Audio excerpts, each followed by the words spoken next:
Ithi ngimbingelele bafethu today ngifuna sikhulumeni about umsebenzi omhle kaBig Zulu bafethu ayibona into leyo Big Zulu bafethu drophile bafethu album lakhe 3 weeks back you understand but before the drop album lakhe udrophile ingoma yakhe apha feature khona one of the best artists esinalo eMzansi when it come to hip hop noma piano which Casper Nyovest. You understand that song bafethu is the best song ever and I love visual yakhona bafethu eGangnam Stars ayibona yonto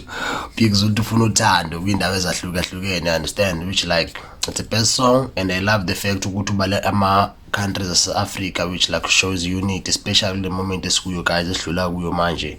as an African because there's a lot that is going on which like angifuna ungena kuzo kakhulu lezo and like mameli album yakhe umkhulu which like uthi make ichaza kahle lapha uGagas FM ayichaza nje yazi ne make sense ukuthi why ebize umkhulu usebenze nobani eqhamuke kanjani ngine album entsha igama le album umkhulu umkhulu the reason why kuumkhulu ngoba nginama artist afana no Stallion asenama artist nawo asenama record company yeah so lokho ke kwaze kwangenza ukuthi ayi ngibe umkhulu ke so ialbum likhuluma ngempilo njengenjwayelo linengoma eningi ezimnandi and abantu balithokozele kakhulu balithokozele kakhulu liphumile selatholakala. I'm looking forward to it and I can't wait to spend maybe the rest of the day listening to it. Yeah, lona lifuna impela mawulalelo ngane isikhathi. I'm going to ask you a question before I leave. The last one for me. Your favorite artist njengamanje who's doing amazing? uSiyantuli. My ketela So what can uyibize umkhulu because uthi izingase ikulo manje sekuyekhule kakhulu ngalendlela ukuthi sekezibone ngomkhulu because wasayina ama artist and then the artist now manje qala manje ukuzimela nabo asayina abantu aza kakhulu example ngoStallion ukuthi now uStallion record label yakhe nayo urun yakhe record label uStallion which like usayina ama artist wakhe which like manje uzenza